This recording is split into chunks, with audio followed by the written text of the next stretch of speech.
Hi, guys, and welcome back to another episode of the Green Dragon Podcast. I'm your host, Aiden. And your fellow host, Tom. And your fellow host, Jake.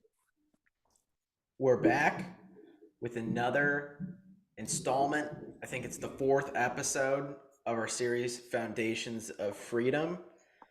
And I'm excited this week because this is something, the topic we'll be covering is something that is a little bit more recent in our country's founding, but it's also something that I'm currently I feel like I'm a part of now that I live in the South to a certain extent, just because there's a bunch of Civil War monuments and battlegrounds around me. So it's pretty cool to be living in an area where history is still kind of alive and you get those reminders of history. So this week we'll be covering what I like to think of as the fueling of the fire and the lead up to the Civil War. So we'll be talking about what caused the initial division in the country that led to probably one of the most horrific events in our country's history to date, as far as bloodshed and the division it caused. So yeah, without further ado, welcome to Foundations of Freedom, episode 4. I want to start out by talking about, and this goes back to some of the things that we talked about in the first few podcasts, with the founding fathers and then Sons of Liberty, and then as well as the Jefferson podcast that we did a few weeks ago. We talked about the division that was already apparent early on in our nation's founding. And I think the perfect representation of this division was the division between Jefferson and Hamilton, Alexander Hamilton, something that we talked about, several times in the last few podcasts. But I think it really does represent at the core kind of the big divide in two things: economics and culture. And Jefferson and Hamilton represented a different side of both of these things, a different side or a different approach to the way our country should be run economically, and a difference in background and culture. And these men, had in many cases diametrically opposing viewpoints on, for instance, the economy and how it should be handled. So I think this is really, really important in understanding what was kind of the first log on the fire, so to speak, in the building up to the Civil War.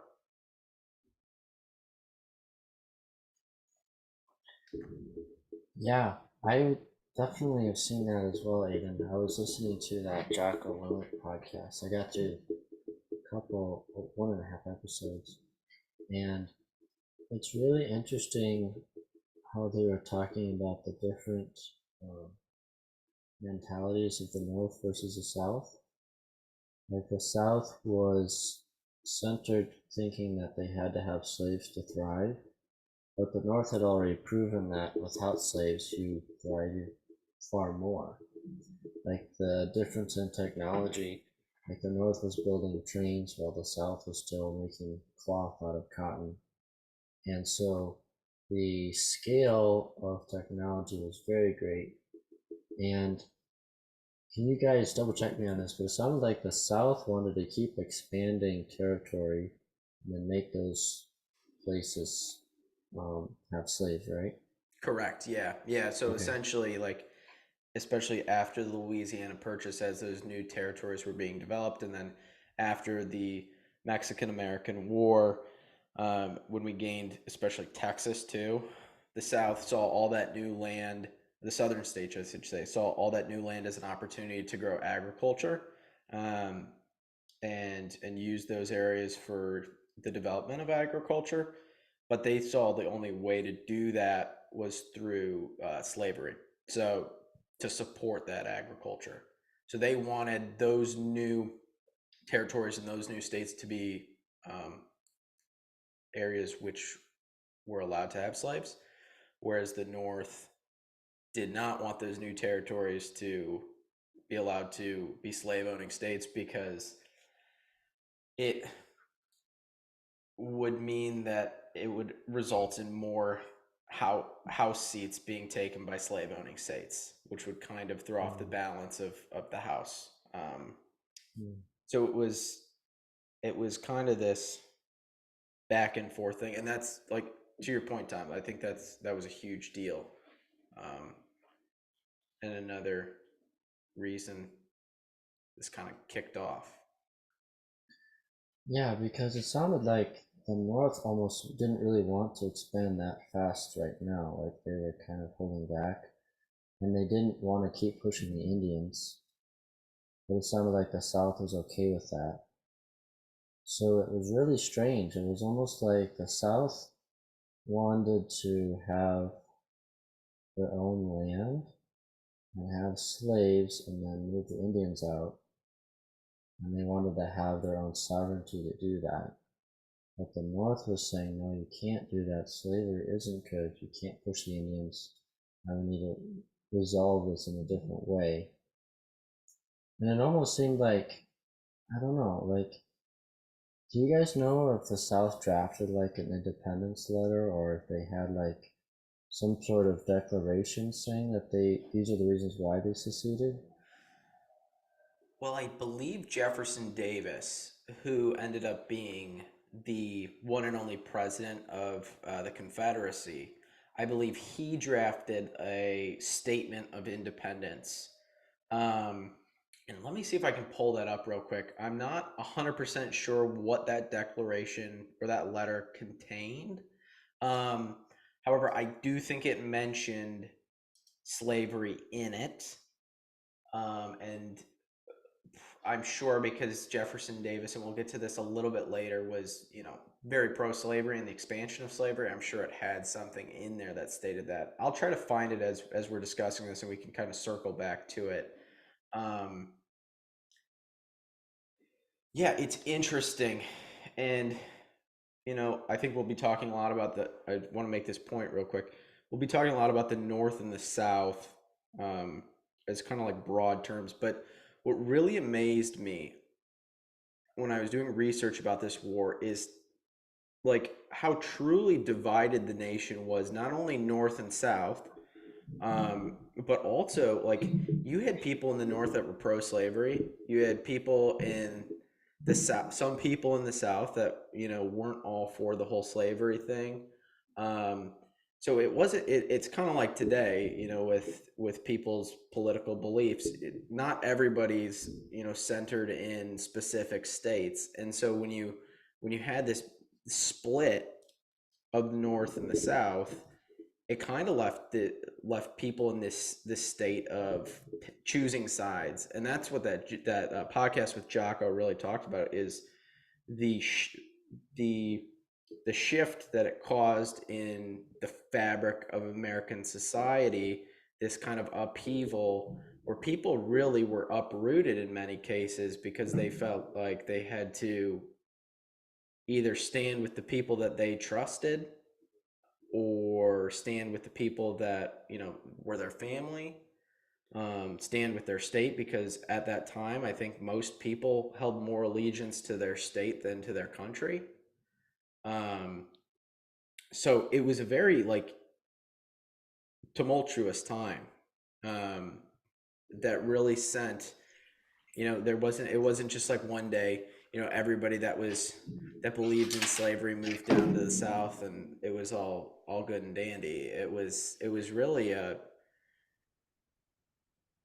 split of best friends, and that was something else they talked about in the Jocko podcast. I mean, most of the people that fought in this war, all the big generals, the big names that we think about now, they all like went to the same academies together. They were all from the Naval Academy. They all went to the Naval Academy. If you were in the Navy, you all went to West Point. um, and so you had literally overnight, after this declaration of the Confederacy, you had best friends like writing each other saying, hey, who are you going to go with? Who are you going to fight with? And I thought that was, kind of crazy to think about. Because if you put that in today's terms, I don't know how you could do it, to be completely honest with you. I mean, these were men that I think really, truly believed in what they were fighting for, but in many cases, but others were just like, I don't want to do this. If I could just harken back to Tom's question really quick on whether there was a letter of secession letter of secession prior to Jefferson Davis's formal one. I guess it turns out that before the Civil War ever broke out, there were 7 states that had already formally seceded from the Union. The first of which was South Carolina, which seceded in 1860 once Abraham Lincoln was elected. And I guess they delivered a formal letter to Congress announcing their secession. And then each 6 other states subsequently did the same. So they were all separated even before Jefferson Davis officially announced the inception of the Confederacy. Wow. That's really interesting. So, did. So it sounds like they were kind of waiting to see who the president was going to be? Correct. Yeah, and I forget who Lincoln ran against. I forget the name, but I know he was seen as more tolerant towards slavery. So I think it was kind of a waiting game for the South to see who Was it would come out the victor. Was it Stephen A. Douglas? Wasn't that who he I ran against? I believe that's who it was. Yeah. And he was And I don't know whether or not he was actually sympathetic towards slavery, but I think he was seen as such by the South in general. Yeah. And then once Lincoln was elected, that got the ball rolling, starting with South Carolina, followed by 6 other states. That's really interesting because just thinking about it, these states wanted to leave the Union because they wanted to own other people. And then the Union's like, no, you can't do that. So you have to stay in the Union that will protect those slaves. It's so strange because it's like there's 2 big American ideas that clash. Like one saying we don't want to be ruled by central government, but we want slavery. But the very person like Jefferson who wanted to get rid of slavery was in that same field of not wanting a big centralized government. So it's like the South took like half of Hamilton and half of not Hamilton. I don't think he's I don't know if he's supposed to say or not, but like took like the centralized but like the slavery approach. They took like half and half, and then the North was like, no, we have to stay together and we have to work as one country. Wow, it is really complicated. Yeah, that is ironic, isn't So it? many reasons, like Yeah. I don't know, and I think one thing I didn't like when I was listening to the one podcast and he was talking about how Jefferson Davis was unanimously elected. And there wasn't any like electoral college or there wasn't like they didn't think about what they wanted to make their constitution. It didn't sound like they had any idea of what they wanted to form this new country around. It was just kind of like, hey, let's break off and do our own thing. It wasn't like the War of Independence where we carefully thought out exactly what we wanted, and then we kind of said, England isn't stacking up to these desires and what we value, so we shouldn't be associated with them anymore. And then we declare, and then England is the one that sends the troops. So it was like that time we were saying, no, we can't. And this time it was like they said, we just want to have our own thing going here, and you can't come and stop us. And if you try to stop us, we'll blow things up, which was a little. I don't know. I don't. I was for a while like thinking maybe the South was right, but now I'm wondering if they were wrong. I don't know. What do you guys think? It's a tough it's a tough question because I understand where you're coming from there. I think the planning definitely was subpar in this idea of secession from the Union. Um, they definitely didn't have the foresight that the founding fathers did, and the eloquent idea sort of written out like we saw last in our last podcast with Thomas Jefferson, the Declaration of Independence. This was something I think that was, again, I think because it was brewing, kind of this idea was brewing for so long. I think it just came to a head, and they're like, "Enough's enough. We're out of here. We're done." And I think I don't know if that was mainly due to frustration um, with the federal government. I don't know if that was.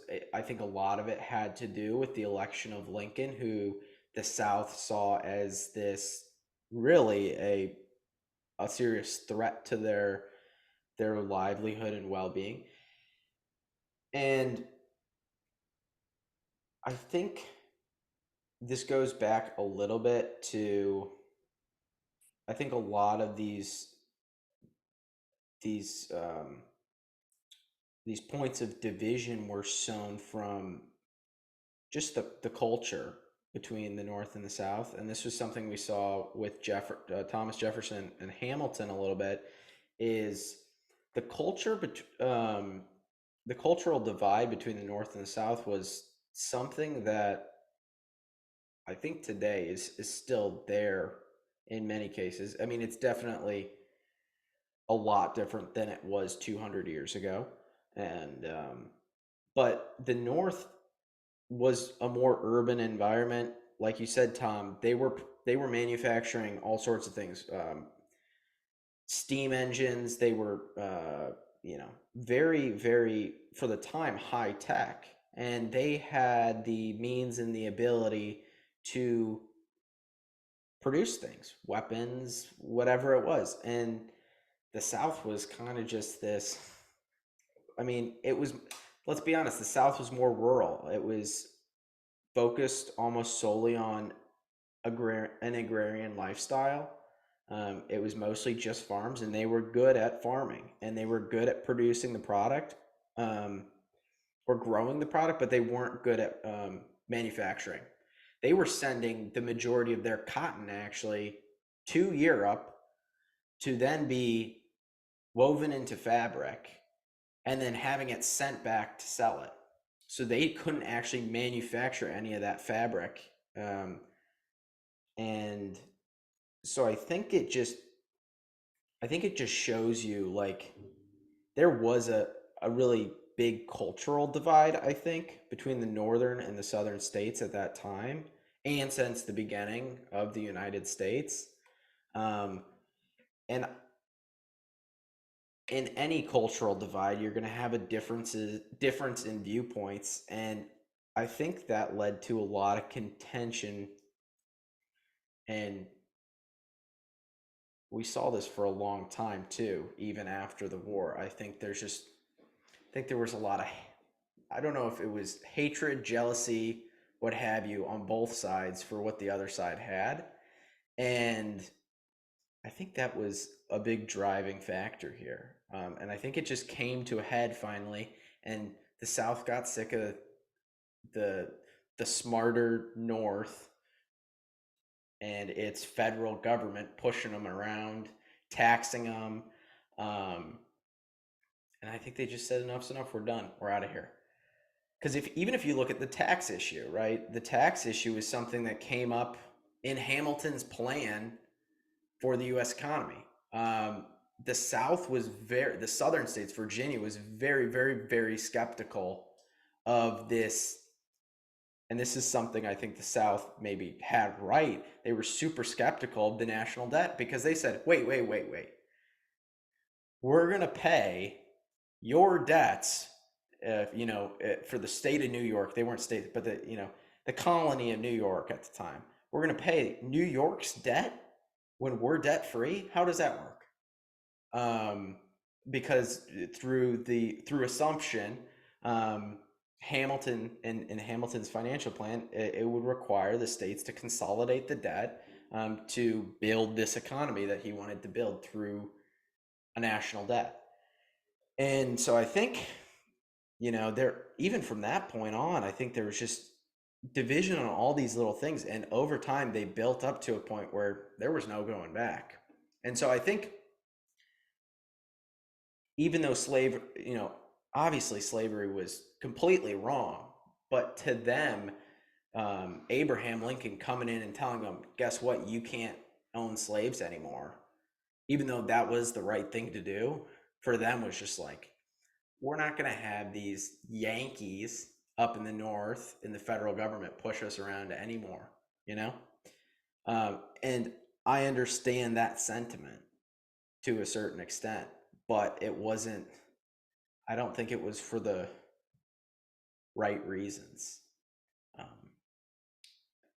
I don't think slavery was the sword they should have, died on.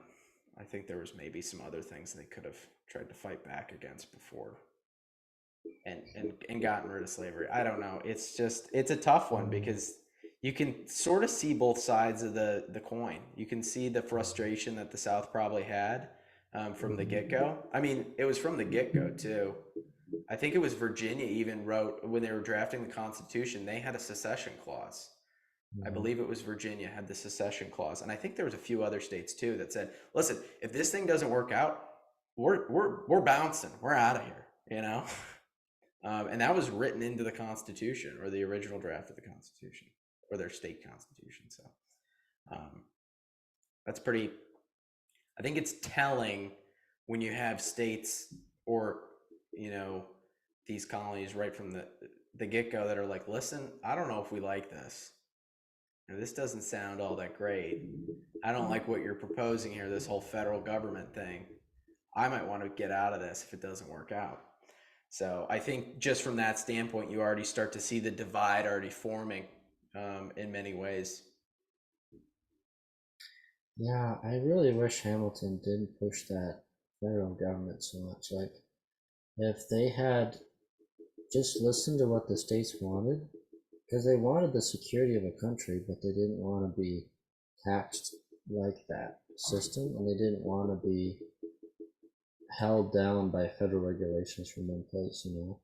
So if Hamilton had just eased up on that, he probably could have prevented the Civil War, and he probably would have prevented a lot of the problems now, because it all really came about because of the centralized bank and taxation system that they implemented back in the day. Yeah, I think a lot coming. I think if you look at it from a southern perspective, or the perspective of the Confederacy, I think you start to understand a lot of the qualms they had with the northern states controlling them, because it really was like, we're down here, we're farming, we're doing our thing, and they're coming down, they're taking our money, they're taxing us. They think they're better than us because they can build a locomotive train, and they can build all these things. And so I think, yeah, it's interesting to see the progression of division grow over time, and branch out into different aspects. Um, but really, at the core, it came down to, I think, a federal government that was overstepping its bounds in many ways. And I think that's why a lot of, I think Lincoln did have a lot of, I mean, amazing ideas, and he did amazing things for this country. I mean, obviously, the freeing of slaves was something that had to be done, um, if we were going to move forward as a country, and it should have been done sooner. But I think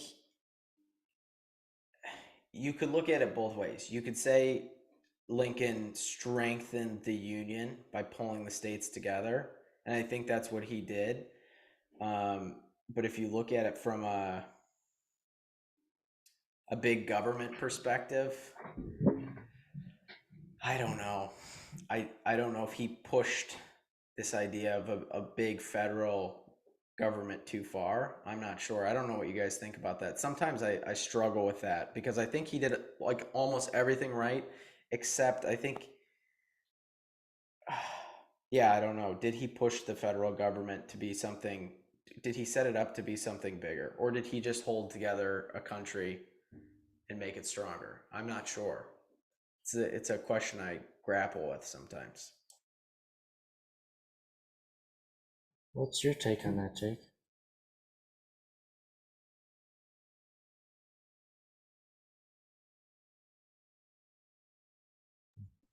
Sorry, it's muted. It's tough because I think at that point in time, it probably was. There were some necessary reasons for having a strong centralized government. I know in the Federalist Papers, Hamilton discusses some of the risks that were inherent in having a more of a loose confederacy. I think one of which was trade at the time, where if you had, let's say, upper northern New England was trading with Great Britain, and let's say that there was an incident at sea with a southern state in Britain, maybe a vessel got sunk, or there was some land dispute. Then at that point, there could be a conflict of interest because that northern state is running a profitable trade with Great Britain, while a southern state, who is in theory part of the same country, um, is actually about to go to war with Britain. So there's little areas like that that aren't really relevant right now, but that I think in the past were viable reasons for providing or for maintaining more of a centralized union. So I think that's just one example, but I feel like there were some some legitimate concerns that Hamilton probably had, just to kind of take the other side there. Now, that does make sense. I mean, there's a certain level of uniformity that comes with a federal government or a stronger federal government. Um, and I think when it comes to the protection of states, it can bet or the protection of the union, um, when it comes to invasion, especially, it can really aid to have a stronger centralized government because then the decisions can be made easier, um, to go to war, what to do when it comes to, maybe stopping trade with certain countries and whatnot. Um, so I definitely think there's a valid point there. Um, yeah, I don't think, like, I can't say I would do anything different if I was Lincoln. Um, but and obviously, like, hindsight's 2020, so you could say, oh yeah, go back and fix this or go back and fix that.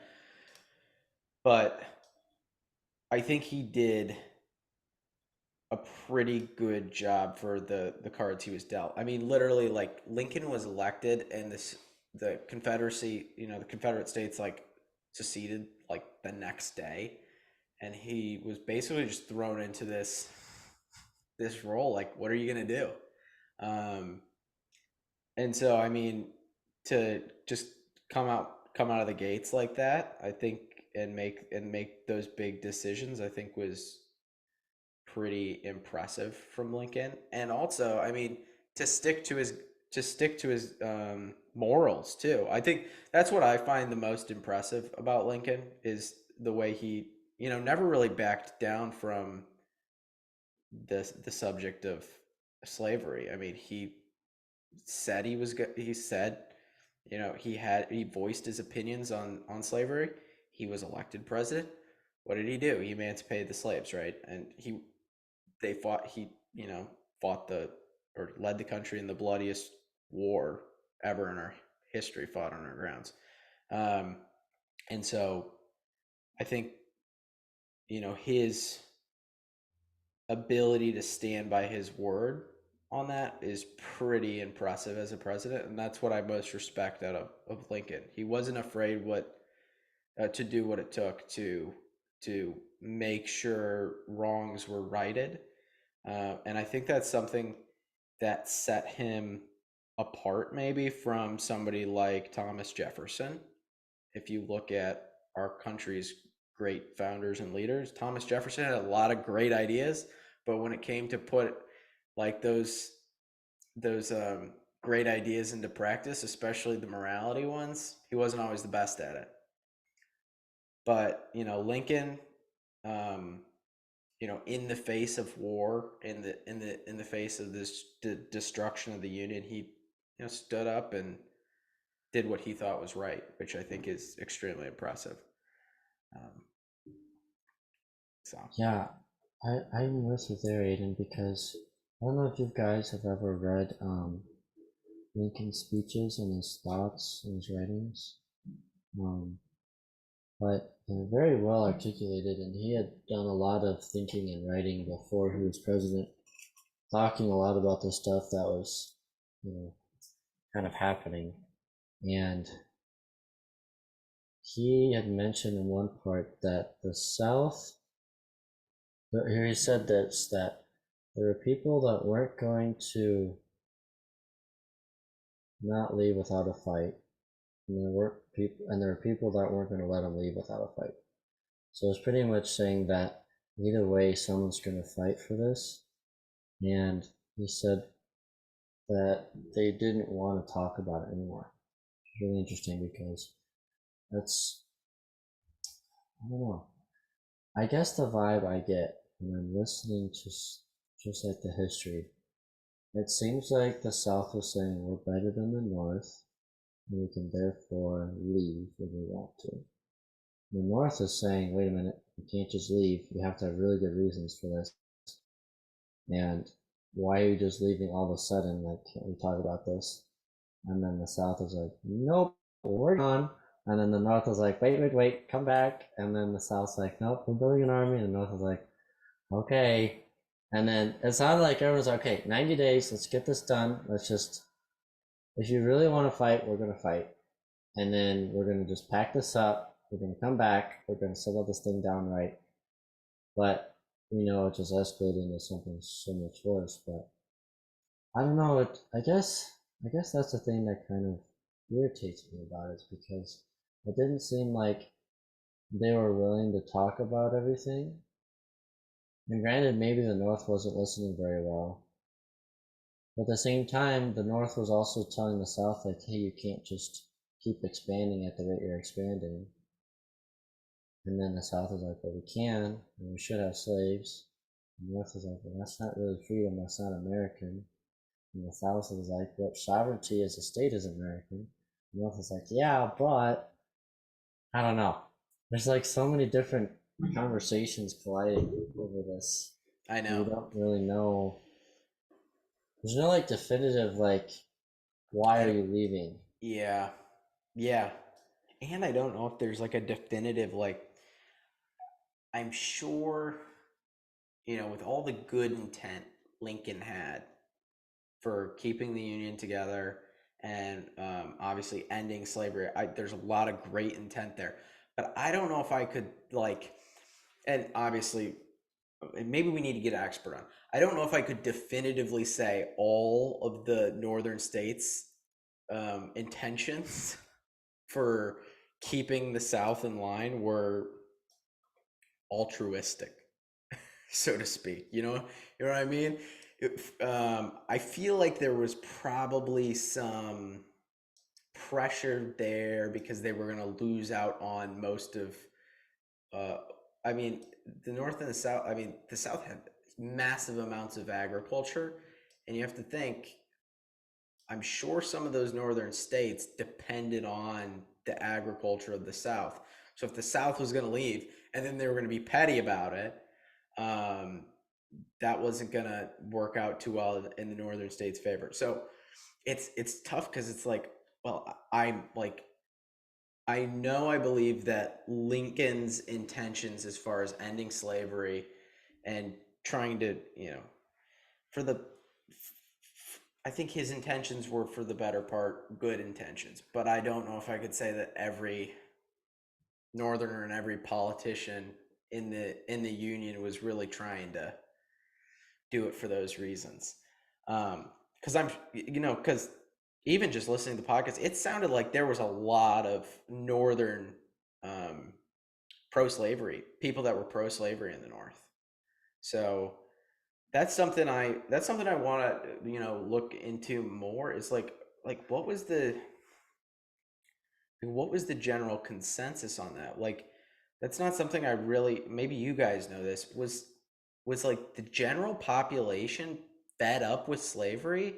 That's something I don't always hear about. I know we always hear about Lincoln and the abolitionists, obviously, but like, where did the majority of society sit? Because it seems to me that a lot of people were still pro-slavery or indifferent, and that's kind of shocking to me because it was always like growing up, right?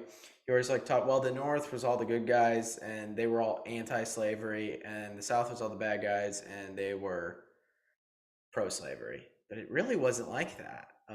It seemed like there was like surprisingly like so many more people that were pro-slavery in both the North and the South, and or maybe just kind of neutral in that, which kind of shocked me. Do you guys know what the general population's kind of feelings were towards slavery? Jake, do you know anything?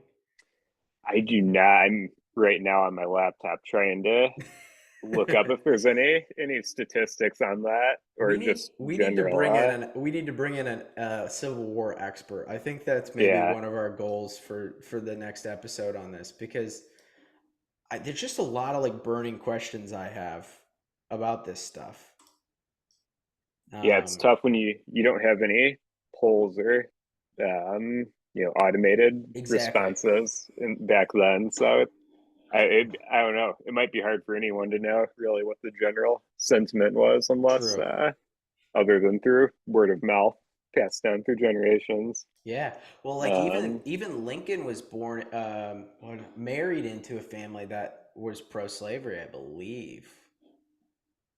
Which is I think I kind have heard that before which is too. kind Yeah. of crazy. Like, you think about, this is the guy that's responsible for ending slavery in the US, and he was married into um, a family that was pro-slavery. Because I believe let me just pop in, because so Lincoln was born in Kentucky, um, and then moved to Illinois. I don't think his family itself was a very poor kind of blue collar family, from my understanding. And he when he moved to Illinois, he started teaching, self teaching. He had no formal education, which I thought was kind of crazy. But it goes along the lines of a lot of the other the founding fathers too, where a lot of them didn't have a formal education, but were very well read, and that seems to be a common theme in all the great thinkers and writers in our country. Is very well read, very good, either writers or speakers. They were students of language. um but yeah, he married into a family that was pro-slavery, and I think it just, yeah, that too kind of shocked me, because think about the conversations around the dinner table at Thanksgiving in the Lincoln household. That couldn't have been pretty, right? I mean, talk about in-laws, that'd be a rough one. Yeah, no kidding. I mean,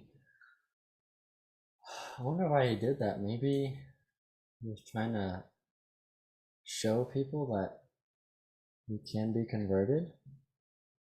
Maybe was his reason. Yeah, I don't know. I mean, Who knows? Maybe he just really liked Mary Todd, and Maybe. he just got past it. I think that might have been it. But yeah, I think because Mary Todd was from Kentucky. She was I think her father was a pioneer settler in Kentucky, and then she met Lincoln in Illinois, if I'm correct. I think because then she moved to Springfield, Illinois later in her life. I think probably in her 20s or so, and that's I think where she met Lincoln.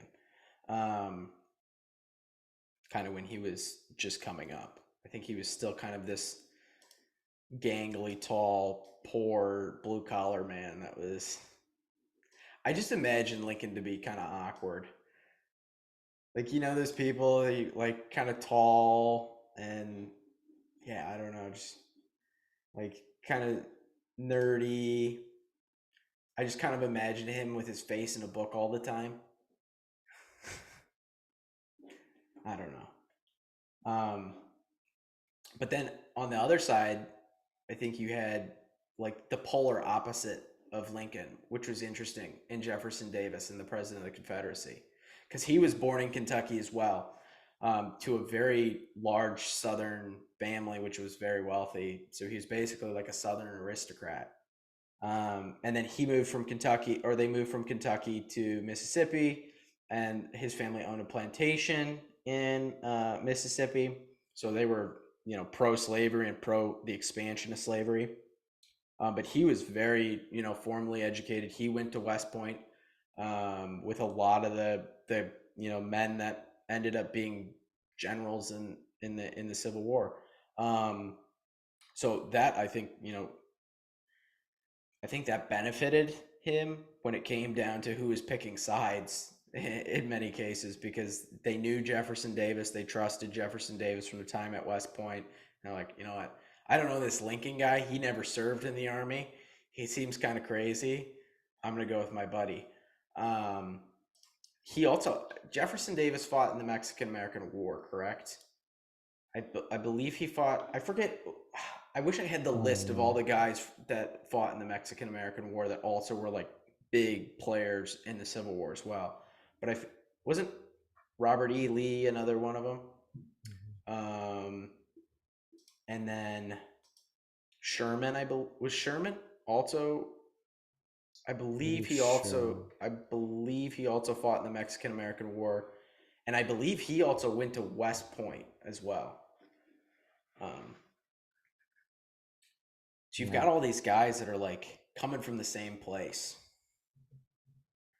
and that's got to be crazy to fight alongside somebody in the Mexican American War. This is what blows my mind about the Civil War, and I don't mean to ramble on about this, but you have these guys fought next to each other. Like I imagine, like you know, think of it as like a modern day group, like a SEAL team, right? They fight against each other, and one day, bam, country's splitting up, and they're fighting against each other. That's got to be just almost gut wrenching. Oh yeah. I mean, that was something my mom had told me when we were studying the Civil War as a kid. She was like, "Yeah, these were brothers fighting brothers. It wasn't.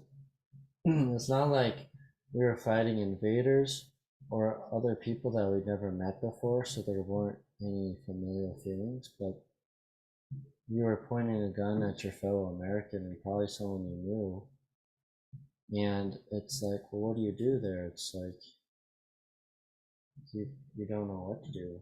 And I mean, the Civil War was so, like, if you watch movies like Gone with the Wind is an example, or other movies like that where they show you like the medical camps for these wars, and it was like all they pretty much had for that medical technology at that time was amputation. Yeah, yeah, So yeah, it's just like it was horrific. Like these boys go to war because they want to keep their country, and it's both sides. Both sides are thinking this is what's right for their country, and they have to shoot each other to see who's the final victor. And Jefferson Lincoln himself said he didn't know which side was right. Isn't that crazy? Yeah, think about that. The guy that made the decision to go to war couldn't even, and I think this is the thing that's shocking, right? That even the the man that was probably the biggest decision maker into going into this war was even skeptical of his own reasoning to a certain extent. I think it's mind boggling to think, like, yeah, wow. Yeah, I mean, he knew that it was good to keep the country together, but he didn't know if it was worth it for this. And like, I don't know if this is, um, Hey Tom, I'm bringing up. oh, I brought up a picture just for those who are watching of a Civil War medical kit. I've seen one of these in person. So there's a battlefield close to me called the Battle of Kennesaw Mountain. Jake's actually been on a hike with me there. It's a pretty cool place. Maybe we'll do a little short bit on it, like a short little episode or something. But they have one of these there, and it was this. So you had the saw, and this looks like some sort of, I don't know, clippers or amputation thing. You have a tourniquet here. You've got a bunch of different scalpels, and that was pretty much it. And this thing came with a little bottle of whiskey, and that was your disinfectant, and also probably a painkiller too, to help soldiers take off the edge a little bit as they were getting their leg chopped off. Yeah, it's truly horrific. These things that, I mean, it was truly one of the most brutal, um, and disturbing times in American history. Yeah, I remember looking at those tools in person and just having a shiver kind of go down my Mm-hmm. spine, Yeah. just at the sight of them. Yeah, it makes you appreciate modern medicine, but it also makes you, yeah, think, wow, like these were the extents men were willing to take to fight for what they believed in, whether it was wrong or right. And um, yeah, it's truly amazing. Um, but yeah, I think I don't want to get too much into the beginning of the war because I want to save that for our next show because we're going to try to do this in a three-part series. But the biggest thing that stands out to me in this lead up to the war and the first days of the war was, yeah, how divided our country was at this time. Like, I look at our country now, and I think a lot of us do this, and we look at it and we say, wow, we're so divided right now. But are we divided to the point where people are going to start picking up guns and fighting their brothers tomorrow? I don't know if we're that divided. Um, Obviously, there's a lot of different viewpoints that clash, and there's a very it's a tumultuous time now. But looking back on this, I can't say that we're to this point yet. And this division took a lot of lead up. This division started at the founding of our nation, and it took about 80 years for it to come to a head. And um, I don't know if I think a lot of those same division like points, whether it's cultural, whether it's economic, are still the leading kind of causes in our division as a country today. I don't think we've completely, obviously, we're still a young country, but I don't think we've, and it hasn't been that long since the Civil War, but I don't think we've recovered since the founding of our nation or come to an agreement as a country on how to reconcile these cultural differences, these economic differences in thought that we have. And I think that's really what stood out to me when I was doing the research this week. It's just how it's amazing because I think of the United States as united, but for so much of our history, we've been so divided on so many things, and it's truly amazing we've been as successful as we have been. I think. I think that's a testament to the American spirit, though, because I think we can still get together around certain things that we can rally behind. But I think it's time to address these division points in our country. Yeah, I'd say now it's more of a psychological, ideological divide, whereas the divide pre-Civil War was cultural, economic. Yeah. I don't know. I kind of look back at it and think, they had so much in common back then, other Mm. than in terms of their values and um, yeah. But then I guess I don't know. They were around today. They'd look at us and wonder how we could be so prosperous, successful, and still so divided. So I guess grass is always greener on the other side, but This is true. it's Yeah. just interesting to look back at the differences now. Yeah, definitely. It's yeah, I think yeah. I think that if they looked back on us now, they'd probably be disgusted first of all. They're probably like these immoral like even the immoral people back then would probably be like, "What the heck are they doing in 2023?" I mean, they're just they're all over the place. Um but yeah, it's it's crazy to think you look back on them and you're like, wow, they were pro slavery. Like that's insane. You think about that, like how could you live with yourself morally? And then you kind of flip the coin and you say, well, what if they looked at us now? Like what would they point out in our society that's so rotten and disgusting that we don't even recognize? Um, and then will there be a division over that? Who knows? I mean, I think we're getting close. We're not there yet. Well, I think you're onto something here, Aiden, because they they wanted to be American still. Like the North and the South, they both thought this was the way to be American. But now it's you have the Americans and you have the anti-Americans. It's it's still there. It's like and now it's really strange. It's not. It's like people want to be in power to destroy.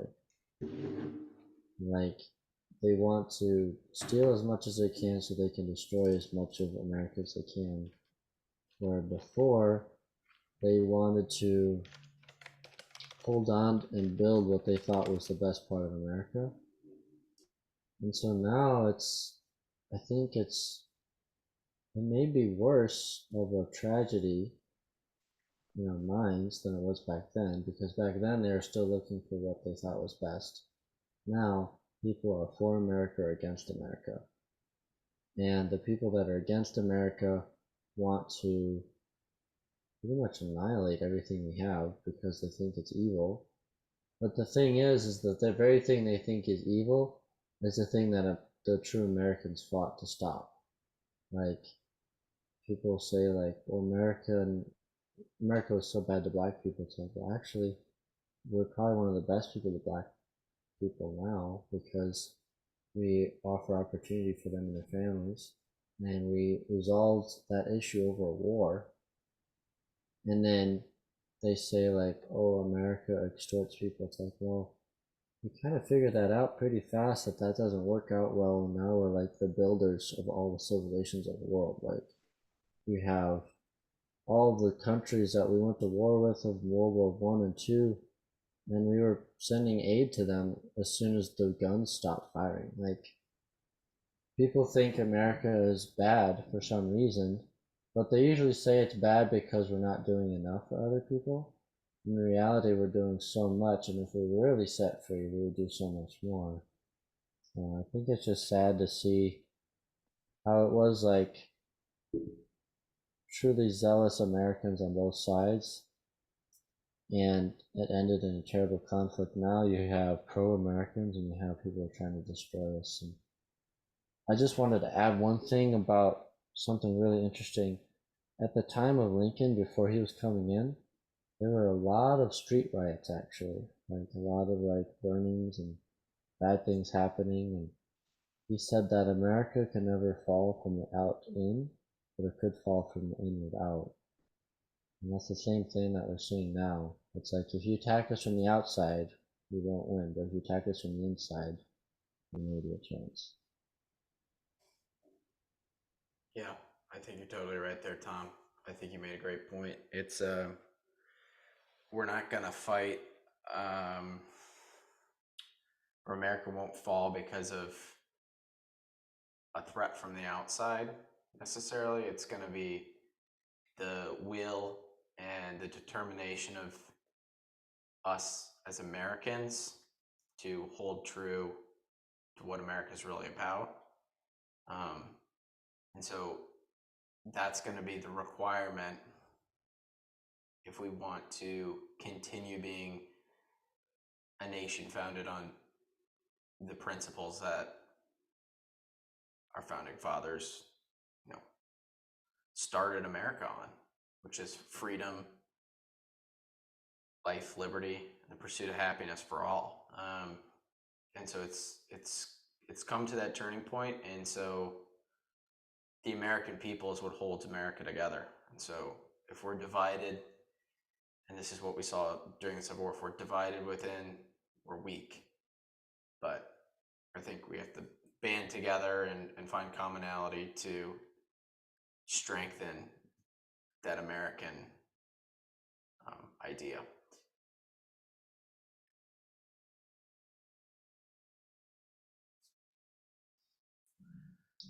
Yeah, I'm really excited to see where this um, series will take us because I'm learning so much about our history, and everything is making so much more sense now. Like, I went down to Louisiana in 21 for a friend's wedding, actually, and from going from north to south, you can tell that the south feels sad in a way, still.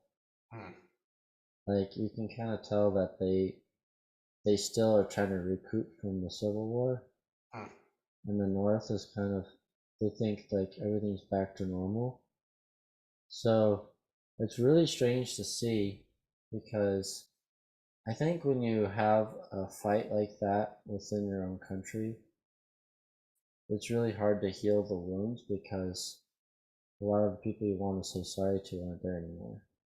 And so I was just thinking about the psychological implications of what that war meant on all these men and women and families. Like, you know, you're sending your sons off to go fight a war with your fellow Americans, and then you don't know who's coming back or what they're going through, and man, it's just terrible. Yeah, it's a really heavy thing to learn about and try to grasp. You talked about how the South in many ways still feels sad, and I can see what you mean as far as like infrastructure goes. I think there's many southern cities that just kind of are lacking something. And obviously there's many that are doing very well now, especially after COVID and the push of the population to a lot of southern states. But I can see what you mean there.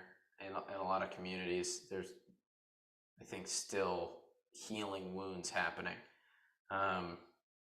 Actually, not too far from me. I mean, it's crazy, like, to be in an area where, like, a lot of these things took place. Like, I can go 5 miles away and in my area, which is so just north of Atlanta, along the Chattahoochee River, there was a lot of textile mills at the time. And you can go and walk inside of these mills, the ruins of the mills, because what happened is when the Union Army came through, one of Sherman's objectives was to go through Atlanta and destroy all the infrastructure, because Atlanta was kind of the hub of shipping, and Atlanta was also the hub of manufacturing in the South. So it's kind of crazy. You can go and stand inside the ruins of these mills, and this is kind of just like the heavy. Like there's two moments that I've had that were just very heavy, and one was we were at this mill. I think it's called like Shoal Springs or something like that mill. I'll have to double check. I'll try to find some pictures for our next podcast that I can share. Because I think it'd be cool to share. But there was this one mill, and it mentioned on the sign outside that every brick that this, because it was all brick, right? So every brick that was laid to build this mill was made by the hands of a slave. And so you look at this ruin that's, I mean, it's a pretty massive, ruin, probably the size of a few, 2-story houses kind of lined up next to each other. And you see all these bricks, kind of the remnants of this building, and you think to yourself, wow, like, you think about the people that made that were enslaved, and there's just something that's really, really heavy there. Because you think the last people that touched those bricks when they were being put together into this structure were most likely enslaved African American people, which is just a really heavy thing to sit with. And it really makes you like start to like, we talked about this,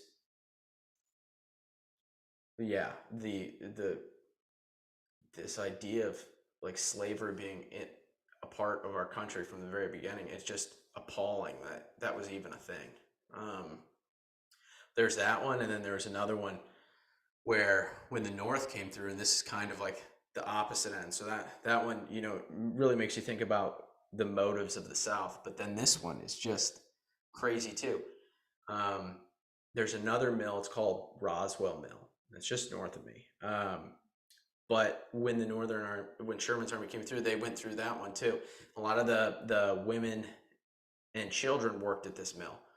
Well, when Sherman came through, the women and children were still treated as, traitors to the Union. So instead of just letting the women and children go, Sherman and his army actually, a lot of the army, a lot of the groups that came through and destroyed these mills, they actually gathered up the women and children and sent them up north, kind of on their own trail of tears, so to speak. And they sent them up north to be held in like basically like a war camp until they were then later released and then sent back home. So you just think about that from that standpoint, and like the wounds that causes, and how can you as a army justify doing something like that to the innocent members of a community like that? So it's kind of crazy to look at it from both sides of the coin and see the wounds that were caused by both sides, that I think led to a lot of this division. So it's crazy.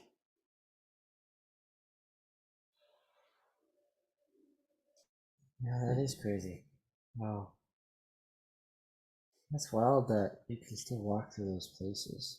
Yeah, I'll have to next podcast. I'll try to bring in some good pictures, because I mean, one, you can literally you can walk, you can touch the bricks. I mean, you can climb up the ruins if you wanted to. It's called Soap Creek. It was a textile mill.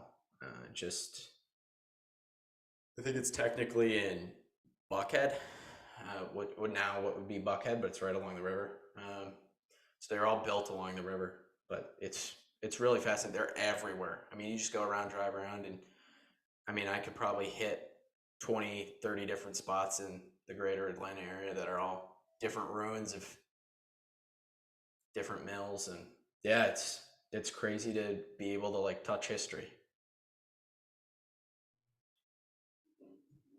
Yeah, I mean, I remember just like when you go to like a World War II museum and you look at the stuff and you're like, "Whoa, this is a while ago, but it's still not that long ago Mm-hmm. that this all happened." And there's so much packed into those 5 years and so much packed into these 5 years. Mm-hmm. Just Yeah. all the stuff that happened and lives that were changed from that war. And I think one of the good things, like, it's always good to study war, I think, because you understand what causes war, and then you can learn how to prevent your next war so that you can save all those lives and make a better future. Like, I think right now it's really good to be studying this because now we can see what provokes people to be really angry and what makes them want to leave. So if you can make a way to keep people together but take away the threats that are making them want to leave, I think that's the ultimate solution. I think you're right. I think you're absolutely right. I think coming together and finding commonality on certain things is absolutely critical. And the more division that we cause, the more separation there is between two groups of people and their ideas. I think the more it just leads to this. Um, so history is the best way to learn. So we can't forget about it. We have to try to learn as many lessons as we can. I mean, this started 162 years ago. I mean, that's not that long. I think what's crazy when I thought about this is when Lincoln said four score. I looked this up. So score is 20 years. So it only been like 80 some years since the beginning of our nation. So now if you think about that, 162 years, only scores ago. So double what Lincoln had, right? But I mean, it's not that long ago. That's like two. That's not even two lifetimes. Like, what is the average age now? Like 80. So I guess it is about two lifetimes. But it's like two people ago that we were fighting Yeah. this war. It's crazy to think about. Absolutely crazy. Two Yeah. people ago. Yeah, just in the grand scheme of things, Mm-hmm. 160 years, it's a blink of an eye. Absolutely. Which gives me a little bit of hope, right? That there's so much more to come from the American people, and that we can kind of band together and figure ourselves out. But yeah, so I guess we can end it with this, and then this will lead into our next podcast. So the first shot of the Civil War was fired at 4:30 a.m. on April 12th. So coming up here in about a month, 1861. Edmund Ruffin, who is from Virginia, he was a secessionist. He fired his cannon on Fort Sumter in South Carolina, Charleston Harbor. And a few days later, Major Robert Anderson surrendered the fort. And 1 week later, Lincoln called for 75,000 men to volunteer for the war effort. So that's where we'll leave it this week. And we'll bring you back for episode 5 of the Foundations of Freedom podcast, talking about the early days of the Civil War, first battles, and the catalyst for America's bloodiest war. So thanks for joining us tonight. Hopefully this wasn't too heavy for you. And we'll try to bring in some maybe some more, I don't know, some more humor to lighten things up next podcast. That way we don't take you down a dark road that you don't want to go down. But I think why this is dark. It's important to think about these things that have happened in our history, because it's what shaped us as a nation. So with that, this week, be a good neighbor, support those around you, think about how you can help your fellow American, and do everything in your power this week to be a better American. Thanks, and God bless.